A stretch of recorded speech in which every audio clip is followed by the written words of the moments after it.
early game, what are we going to see? In my opinion, I think the level 1 is going to be, it's not a huge factor for the teams. It's not about who can level, well, no. I'm telling you right now, this game, this level 1 is a huge factor for Fnatic in this game. They have what was the strategy that they talked to you about? That Ocelot actually knows a lot about, because this is how they beat CLG EU over at Gamescom. They're going to go for a very level 1 heavy strategy here. They've been studying ward placements and very early placement of champions themselves here, Fnatic, and they're going to want to try and control 3 buffs from that. And if they can get this Draven, that red buff earlier on, that means that early game in a 2v2 lane or even in a 2v1 lane becomes a whole lot harder for NIP. I would honestly love to see this right now, Joe, and I really hope you're right on this. And with the way they're set up on the map right now, with the pings that are coming out, it looks like they will, in fact, go for that. I'm going to hold off on the rest I wanted to say about the whole level 1. It wasn't about the level 1 action, it's about the early game, I guess. I said the wrong word there, but Fnatic, I think you're right. It looks like they really want to go in here. Well, look at this. This is one thing that could actually stop that happening right now, with the test waiting by this tri-bush.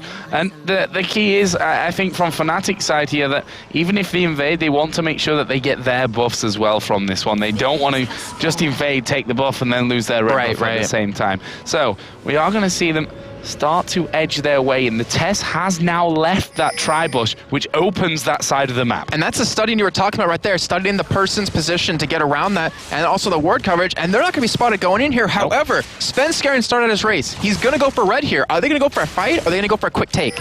Well, as the test unknowingly hits him. Wow. And that's just scuppered their plan right there. We are going to see this red buff going to be started. Svenskeren actually comes around, doesn't get hooked in, and the red buff is going to be smited away there by Cyanide. And we can see that Fnatic back straight away from this one. So part 1 of that little plan is going to be complete right now as they head up toward... Is he going to go straight towards his blue, or will he end up going towards red, knowing that Svenskeren's going to head over to that side of the jungle next? Looks like you're right on the nose of that one. Looks like he will head up towards red here. So they weren't able to take 3 buffs off the bat. Soaz couldn't solo the red, even though he has, his own spiderlings to tank it. But unfortunately wasn't able to get this. And this is what I'm worried about right here. I talked about it in the pregame, having a Caitlyn versus Draven. Obviously, Caitlyn can't match up toe-to-toe in damage, but the difference is he has the range over him. So if he can stay far enough away, if he doesn't get hooked, which, he does here. He does get hooked. There's the catcher, and he's going to get flayed. No, not quite. He's still level 1. That wouldn't make any sense, Joe. Good job. Now he's level 2. If only that had happened a second earlier, but the test is going to be pressured here. Yellow Star keeps going in the end. Just gives a bit of damage to both and backs away. But you do see the great counter there. Actually, when we saw the engage, the hook land on the test was the Aqua Prison. He put it down, or Diffuser put it down right in front of Yellow Star, so he couldn't commit to a couple of extra hits there and kept him zoned away. Not to mention, as you do have like a giant marker on the ground for Draven, where you know he's going to run to, most likely to land that axe. So it's kind of hard to miss the Aqua Prison, or at least to keep them away from you. Yeah, certainly want to be catching them if he wants to keep that damage up. We are going to see them pushing towards the turret, and there you see Cyanide now returning down towards his blue buff. So that 3 buff start that Fnatic were talking about in this one is going to work out for them. Yeah, so they're hurting Svenskeren, which at this moment, he is level 3. So I like that, because it holds him back. Obviously, Jarvan, he gets stronger, or his ganks become stronger the later on the game goes when he gets that level 6 point. But holding it back as much as possible, it works out quite well. And going to point this out, we actually saw Godbro. He had a very huge CS lead over Soaz, but then he backed and bought real quick. So he has an extra Doran's Blade now, so he's going to overpower Soaz in terms of damage, but also he's missing out a little bit in terms of XP, because Soaz is still freezing the lane. Yeah, frozen almost right underneath his turret there, pretty much at the max range before that turret starts getting involved. And you have to wonder then where the early action's going to come into this one. Cyanide did go home, going to be coming back in there with that Spirit Stone, and they are at the moment both level 3. You see Svenskeren just headed in there. Cyanide is going to go down. Okay, so we haven't seen any ganks happen just yet, but it looks like with those double buffs, he might try to go for it very soon. Once he does have that flash available.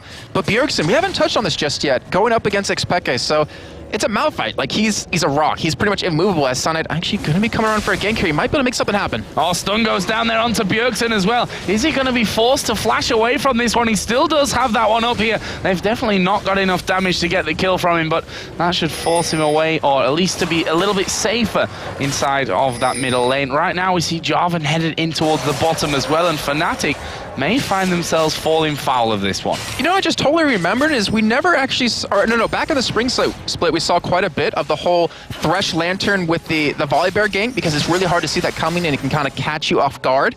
And looks like they might potentially go for that soon, but as you can see on your minimap right now, we have Sanad. He's heading up towards the top side. He wants to go for Godbro, but he has his Lightning Rush available. He has his Flash, but they're going to go in. Yeah, they are going to go into this one. The stun actually comes down onto Soaz here. Can they get the flip? No, a flash, but a flash back in from Cyanide, and there is a Cocoon landing, and the first blood comes down. Soaz picks it up. Such a fantastic play right there. That was so well done by Cyanide to wait for the Flash to come out of Godbro, who might have done it a little bit too early. And then he got flinged right out, right into a Cocoon, like straight into Cocoon, then the blow up. That was so well done by Fnatic. Not to mention, Soaz was the one to actually pick up that kill. So it didn't really matter that Godbro went back early, picked up that early Doran's blade. And now he's going to have a really tough time in lane when he doesn't have Flash available anymore, and Soaz does. Yeah, that makes him a little bit more susceptible as well here, and as such, he's probably going to have to bring some wards into lane. Does have one with him right now to get into that top lane, so he'll put that down as early as possible. Make sure that Cyanide doesn't come around for kill number 2. Meanwhile, in the middle lane, Peke actually doing good damage towards that middle turret there, just stunning Bjergsen up underneath it. And right now, the range of Xpeke, whilst not doing masses of damage, to be honest to him, is still enough to keep it under control. I'm looking at it. It's just the whole range to melee kind of thing here. Xpeke, he's trying to keep up in farm, but Bjergsen's been doing a fantastic job of just keeping up, not falling too far behind, and really give it credit to over to the Chalice actually to keep his mana up. But it's really come down to that level 6 point where, as Xpeke, you can't escape. Well, I mean, okay, you ideally can if you can flash it, but you can't really escape a Malphite who can just ulti onto you. Now that's the problem, especially if Svenskeren decides to get involved in that as well. You're going to have a few issues, let's say, to keep that one going. We saw a couple of wards just put down there. Was actually pinged out by ninjas in Pyjamas, so they know that ward was put down just on the curve at the backside of their red buff. If we look down the CS, Soaz does have a little bit of a lead here, and actually he's going to go in once again on towards Godbro. Will pop his ultimate here. Soaz just starting to walk away. Lands a Cocoon. Is he going to go back in? No. I'll throw that volatile Spiderling down, and they'll be happy with the exchange that he's just got. Okay, so we talked earlier about Godbro in terms of what he naturally plays. Like, we expected him on the Malphite, those tanky, a little bit of AP damage champions, but if you look at his Kennen, he's actually running 8 flat armor pen as well as 8% armor pen, and then 5 flat magic pen with 8% magic pen, which you don't see on Kennen anymore. You see, you know, the flat without the percents to build a little bit more tanky or a little bit more utility here. So it might be his downfall, because you saw right there, Soaz just blew him up, took him down to half health, forced him to pretty much pop all of his health pots here, and that was just one combo out of him. Right now, blue buff is up for Bjergsen. He will be headed over towards that one. And as you said, he's got to be real careful here.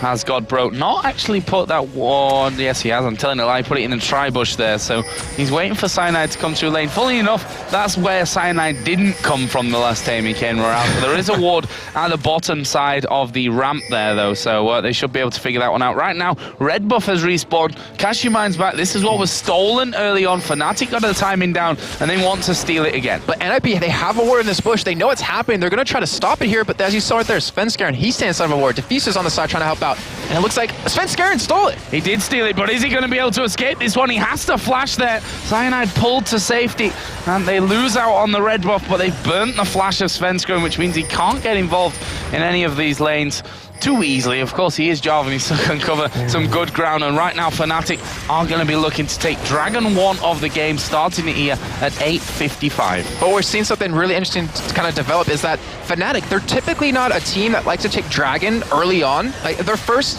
Dragon time that they, on average, is about 17 minutes and 40 seconds against NIP, where NIP is about 10 minutes and 20 seconds. So Fnatic, they typically like to ignore the Dragons and just focus later on the game, which when we get to that point of Baron, that is usually their main focus.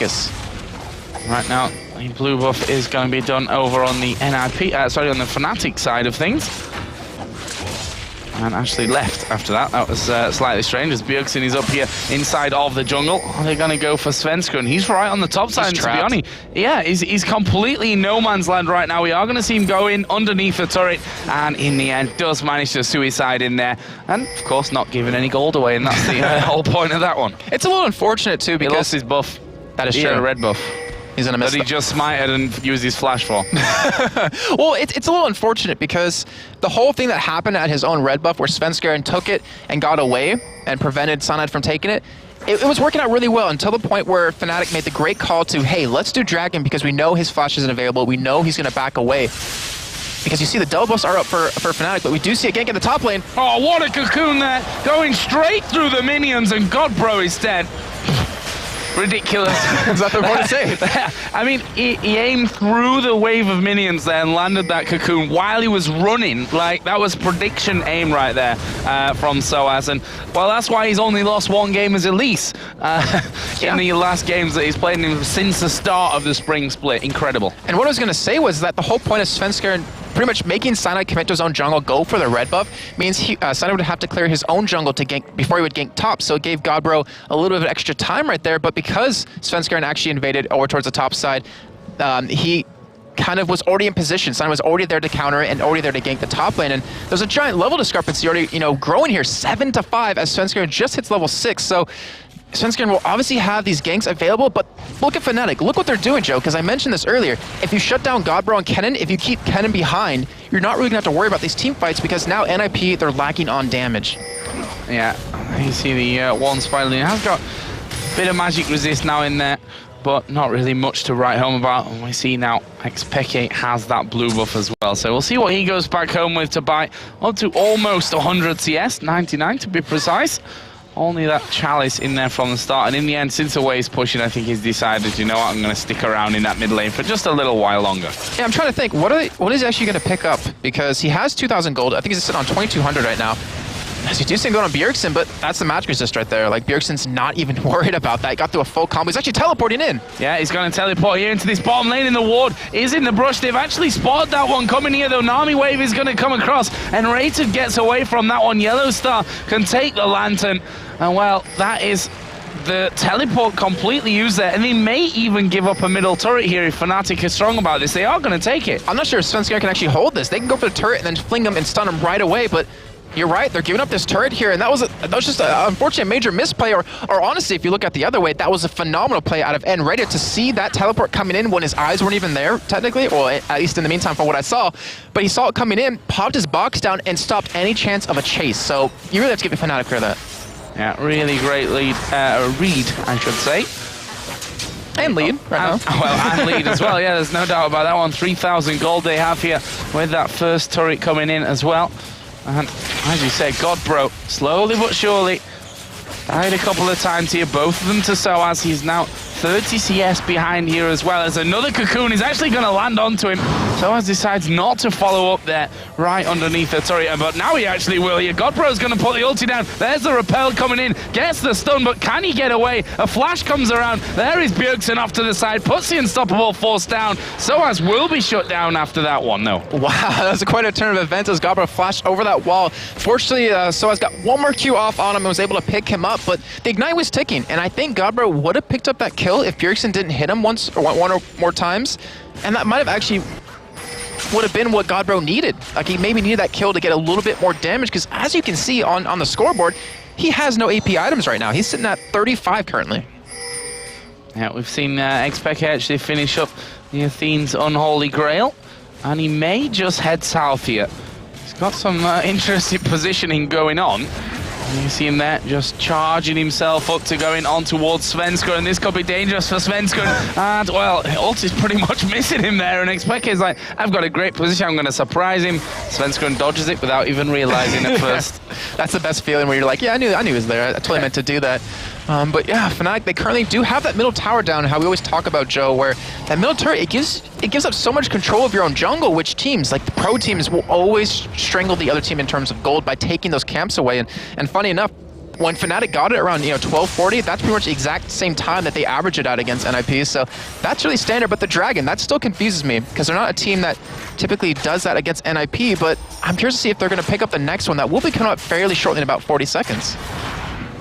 Right now, Soaz is just going to make sure that top side is warded. Doesn't want to be dying here again after building up such a fantastic lead. I mean, look at the difference in items there. It's a world apart. Double Doran's Blade is another cocoon is going to land onto Godbro. Soaz does not miss these things. Yeah, he does not, clearly. And unfortunately, just really hard for Godbro, even though he's Kennen, though. Like, he has Lightning Rush to dodge that, but if he uses that, he won't escape Soaz when he goes in Spider form and uses, the repel to get in close range. Svenskeren, though, he's heading up towards his top lane. I'm not sure if he's going to go for a gank, but he's positioning like he wants to do it. But I don't think they can lock Soaz down right now. No, it's going to be definitely hard to do that. I mean, he does not have a flash available, which could be the one thing that saves him. But Soaz is level 11. He could probably 1v2 this if he really like got a perfect engage on it. But here comes Svenskeren. He really wants to make it happen. He has Cataclysm. We haven't seen him use it just yet, but he's still being very hesitant. And if he keeps hesitating, they might lose his turret next wave. Well, we just saw Godbro going in there a little bit, has to back away, and actually Svenskeren will back away as well. Meantime, Dragon has been started here by Fnatic. Dragon number 2, let's not forget.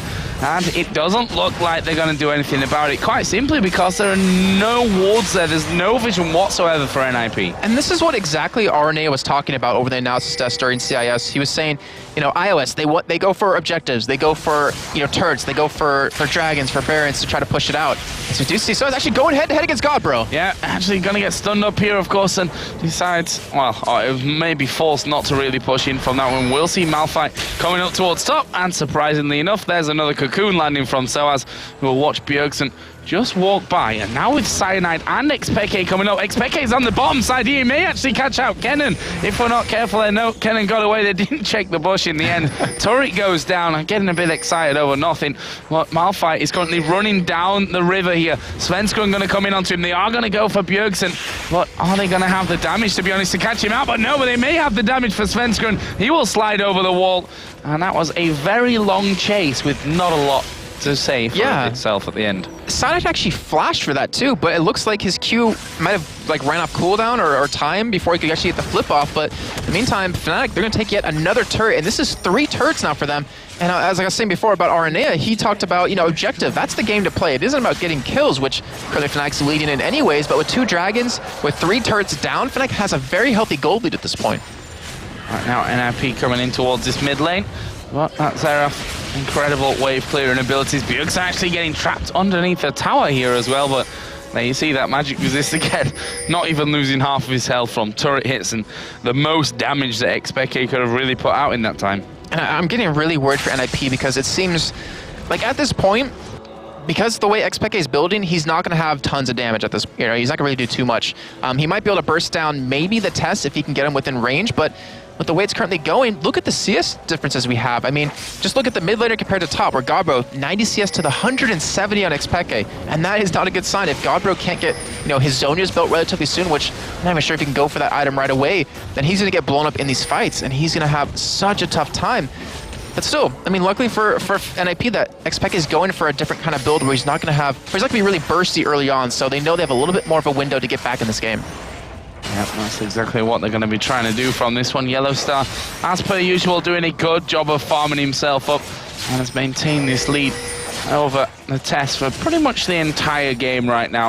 It's hanging around about a 10 difference, and Rated did pick up the Ruby Sightstone, getting a couple of pink wards out there as well to maintain the dominance that he's had over Vision here between the 2 supports. Yeah, and you mentioned earlier, like when Fnatic was taking Dragon, the NIP, they just simply don't have any wards, and I think that's just all due, you know, to the aggressive warding that N-Rated's been doing with all these pinks, with, you know, the wards in the enemy jungle right now. They've been just shutting them out visually, and it's making it impossible for NIP to go for an engagement. Bjergsen is getting caught. Yeah, they want to get rid of Bjergsen here. He's got a little bit too troublesome for them in the passes. He is going to use Unstoppable Force to get behind the turret. Well, that may just open things up for Fnatic to actually take this one here. They don't have too many minions with them, but one thing that they do have is great poke from Xpeke. Yes, they do, and just having the ultimate down, like the kill would have been nice on Bjergsen, but having him not be able to get into the middle of your team and start a team fight for NIP just gives you that confidence where it looked like they were going for Baron, but instead they're actually going to back away.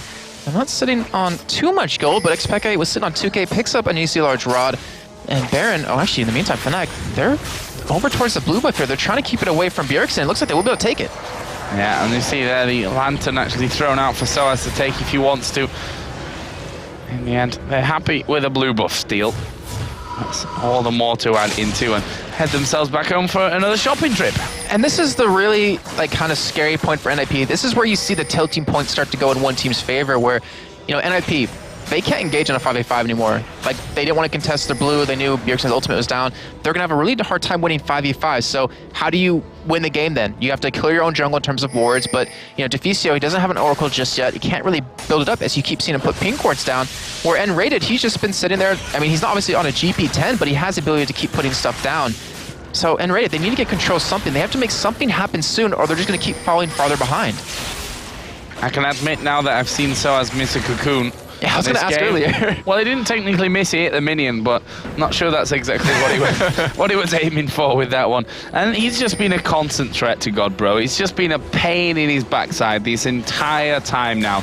As we see Bjergsen, he's actually camping out inside of the brush there, but even he goes in and then decides, well, I've not really got the damage to do anything to him anyway.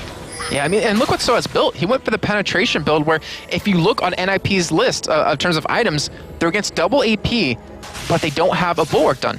I mean, obviously, it's a little bit early on, but you need that item. Like, that's a core item against going against double APs like this, especially when Xpeke is going to be trying to poke you and pick you off from range here. But Fnatic, they're setting up for something here. They're sitting on top of a ward, but in the end, just like you mentioned, the wave clear and the poke that Fnatic has is just phenomenal, and it gives them that ability to keep pushing up to these turrets. Here we see Cyanide going through once again. Failed flash from Svenskeren. Cocoon was already used, but the repel is there. Svenskeren is dead. Peke picks up that kill. That was a very weird thing from Svenskeren. They threw the Demacian standard in the brush, even though there was already a ward there. He didn't need to throw that down. And once they threw that, they knew his position and they chased after him. He couldn't slide away anymore, goes to flash and fails it. And now Fnatic are on Baron. That's just one of those moments in a game where you're just like, oh, we might have just lost because of that. You do see NAP, they're trying to stop it here, and Fnatic, smartly enough, they're kind of backing away. They're trying to make sure they don't lose this Baron. It's sitting at so much health right now, about 50%, and they realize they can't do it. So in the end, they are able to do something, but Enry gets a pull on Bjergsen. But Fnatic, no point in committing on that just yet. You don't really know where everyone else is. And in the end, I mean, that death wasn't terrible. Obviously, you don't want to give up kills, but because you didn't lose Baron off of it, you can kind of take a sigh of relief. No, but that's a kill to someone on the Fnatic side now that's not Soaz. He's the one that's obviously accumulated every single kill before that, and that's just a big bonus, to be honest, for Cyanide at this point. He's obviously got the Nisi large running there, got the team. Must actually be sat on a decent amount of cash right now to go home with. So we'll see that here in a second, but right now NIP are headed down towards the Dragon. And luckily for them, they actually don't have Yellowstar in a position to do anything about this, but still, Fnatic, obviously teleport coming in from Bjergsen. They might try to go for an engager, Joe. Coming in from the back, the Nami wave won't actually do too much to Amir, but there's a Cataclysm down. Cyanide actually flashes away and they say, sorry, N-Rated, you're going to be the one that has to stay behind for that one. They got, actually, Godbro very, very low in there once again. And are Fnatic going to go in for this one? Yes, Soaz actually repels in off the side. Cocoon missing there. And in the end, it was all a little bit of a strange fight, but they came out 1-0 there, NIP, but they may lose Dragon as well. Yeah, so this trade's unfortunately not going to work out too well, but NIP, they're not done just yet. They're sticking around. They might want to go for something here. Bjergsen does have ultimate available, so they could fight right after this. Yellow Star's now blocked 2 ace in the alls. The last 2, he's like, well, what up? I'm Draven, I can block him. I'm healthy enough. Doesn't need to be the bear that does all the blocking in this game. I'm quite happy to do that. Spread the damage a little bit around. And right now we are going to be seeing that Zhonya's coming out as well from Soaz, which just makes him even more ridiculous at this point. 40 CS in the lead. He's in the middle lane. There's a big lead as well. We can see there the gold total is 2,400 Peke has to spend, 1,700 as well for Yellow Star. So he'll definitely have that death cap when he goes back here. And Yellow Star, I'm assuming he's working towards an IE right now. I don't think he'd be going double blitzer, so I don't think he's that cocky. An IE would definitely put out a lot of pain. And we're approaching that point where Baron is a very, very real possibility. People are starting to get to the level where when they die, they're down for a long time. As Bjergsen picks up a Glacial Shroud, but I mentioned the Baron particularly because teams that take the first Baron, I believe it's like 73% of the games, they win the game. And with Fnatic, which is like the real key point, they take Baron against NIP earlier than they do against any team in entirety of LCS with 24 minutes and 50 seconds, where the rest of the teams are about 29 minutes, where it's 28:57. So Fnatic, they might try to go for Baron relatively soon. And honestly, with that buff, with what they have, they're how far ahead they are with their whole composition, they can probably win the game if they do go for that. But then on the opposite side of that, they could also lose the game. We've seen Baron stills happen before. Oh, here's a hook though on towards Svenskeren, and they're going to go in for this one. This is going to be a big fight kicking off. Cataclysm goes on to Cyanide there at the back. Godbro is actually taking a lot of damage while having to move away. Bjergsen is off towards the side. He's now on a killing spree as he gets himself one. That will leave us with a 2-for-1 in favor of Fnatic. But are they done just yet? And Rated is going to be coming out of cooldown soon. As Soaz actually just flashed away. Does finally get taken down by the test. Yellow Star is running for his life here. Will he be able to get away from things? things. We still have Bjergsen chasing in, managing to get the slowdown. Xpeke turns around and will stun Bjergsen up, and a very prolonged fight there that ends at 2 for 2. And that was honestly a great trade for NIP in the end right there. I believe they got a killing spree bonus off of Soaz, which was honestly heavily needed.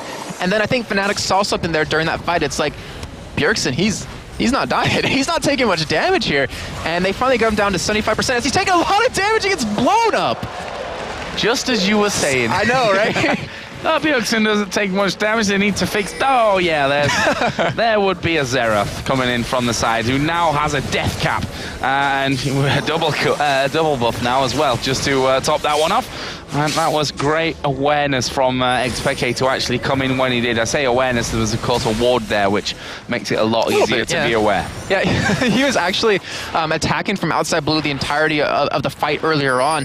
But with that kill, he gets the double buffs, and he actually gets a killing spree bonus off Bjergsen. So it's going to give him a little bit of extra more money. And I'm worried, when he gets the Void Staff, who on NAP can stand up against him? And I have to say, it's not really anyone. When I look at Gobro, he's actually going for, it looks like a Leandri's here. And I can kind of understand why he needs that extra damage, but Azonius is really going to benefit you quite a lot in these team fights where you saw at the end, like, he survived, like he was in the Cataclysm with Cyanide, but you saw Soaz come around and clean him up. Yeah, survivability going to be key here, and actually picking up that Giant's belt there to add in on his last trip home, which now gives him a little bit more stayability when it comes to those fights. On the other side, a blasting one being picked up there as well by Xpeke and the Amptome. Yeah, so he's definitely going for that Void Staff, and that's where he becomes really scary because of the way it stacks with his W, with extended range and penetration.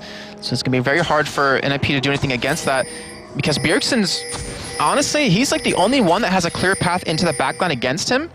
But once he gets there, it's like, okay, I'm here, but I can't really do any damage to you, so what do I do in the end? We've seen a lot of pink wards coming out here from Deficio as well, so we are going to see the test dead. Xpeke now on a rampage. That's how fast you can blow up with this combo coming in, and now they seem to be going a little bit further in. They're going to lose the turret here at NIP. That will be turret number 4 of the game for Fnatic. Ironically, 2 of them in the middle lane, and they may even go for another one. And NIP hasn't picked up any towers just yet in the whole composition that Fnatic's running with the Elise we've seen before, but it's usually a support Elise with like a Lux middle, where if you hit, or even an AP Nidalee, where if you hit someone with a cocoon, everyone just piles on and blows them up right away, which the Test unfortunately was the victim of right there in Fnatic. They're going to go for this inhibitor turret here. They have to be a little bit careful, but Test down for another 5 seconds. Looks like they should be able to pick this up. Well, that's the thing. They've got so many options with that combo, whether it's the hook coming in onto someone, whether it's a cocoon, as Bjergsen again has to use Unstoppable Force to throw himself back. Svenskeren slides away, but that is going to be the inhibitor going down here,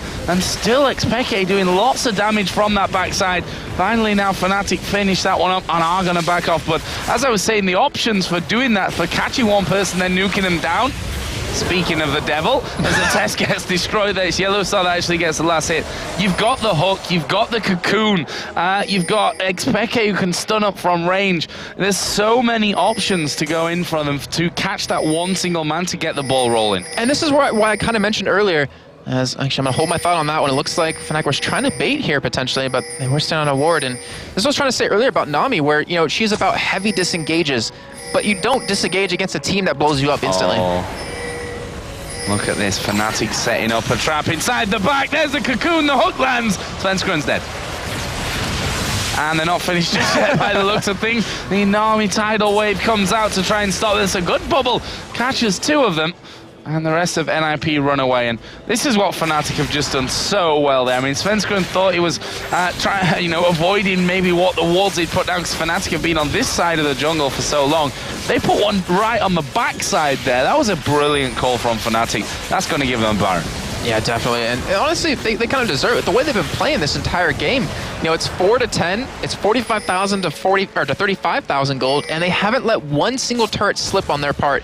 And actually, right as I say that, I want to check the top turret. Okay, good. It has a lot of health left, because I don't want to say it and be like, enemy team has destroyed a turret kind of thing. But they've been just doing a great job the entire game, where they're making NIP react to how Fnatic wants to play, but they've also been protecting their own objectives really well. And another Dragon going to be going down to Fnatic. I believe this is the 3rd of the game. So right now we are, let's say 30 minutes in, give or take, into this game with a 4-2-4 Elise and a 4-0-3 Xerath. We still have no Aegis even on the team of NIP. That just can't be. Yeah, like, what do you really do? Like, I don't want to make it seem like the game's over, but like, how do you get to Xpeke? You're just not. Like, with your whole team lineup, you're just not going to get to him if he positions correctly, which it's Xpeke, so he's most likely going to be able to do that. You have Soaz, who has that penetration build with the Zhonya's on top of it, not to mention a Giant's belt. So if Cyanide goes in, he can follow him right in, pop the Zhonya, stay alive. You see a Runic Bulwark picked up onto Cyanide, which unfortunately for NIP on the opposite numbers, Svenskeren doesn't have just yet when both teams are against that double AP composition. And, you know, honestly, you can't really harp on Svenskeren too much about not picking it up because he's been shut down this entire game just from the get-go. Losing his red right away. He's only able to get his blue. Was level 5 when Simon was level 7. So Fnatic just throughout this entire game have been controlling it. Now we see how fast Xpeke can clear these waves. He's actually going to charge himself up. Are they going to go in for this one? Hug actually not quite going in the place that they want it to go, but Fnatic are going to steal another red buff away. I'm going to take another turret number 6 here. And what could be very soon the final turret in that top lane. I mean, there is a big Fnatic wave actually pushed up against that one, so we'll take a look at that in a minute because Fnatic here right now are in fact sieging up, and there you see Deficio having to flash away from the ulti coming out of Xpeke once again, and they're going to bully their way through, there's no other word for it, onto this inhibitor. And NIP, they're having a tough time dealing with just Xpeke, like not even the rest of the team. Ignore every single member except him, and they're having a tough time dealing with that. You saw Deficio get dropped down about 20% life. You saw even Godbro, who's supposed to be more tanky for his team, got dropped down about 20% or 20% of his health as well. And NIP against a Baron up Fnatic, they can't really defend this turret, but they want to. Like they know if they pretty much just keep letting Fnatic walk over them, they're gonna lose the game. But honestly, in my opinion, that's something you want to do on your inhibitor turret when they already have super minions right now pushing on their Nexus turrets. Oh, and look at Peke, he's off to the side here. And he's trying to put down as much damage as he can. There is a cocoon landing onto Godbro. This could be a whitewash. Soaz using instantly the Zhonyas. And look at that, 1 by 1 they fall. 1 by 1, it was pretty much all together to be fair. The Tess will die as well. And here is Soaz, he's not finished just yet. He wants that KDA even more. And that will be the ace coming in as it is Peke to finish off the Nami, of course on Deficio. And now they storm through here. They're going to take down the Nexus turrets. The Nexus itself will fall. And Fnatic come into the game against NIP with a plan. They execute it down to a T.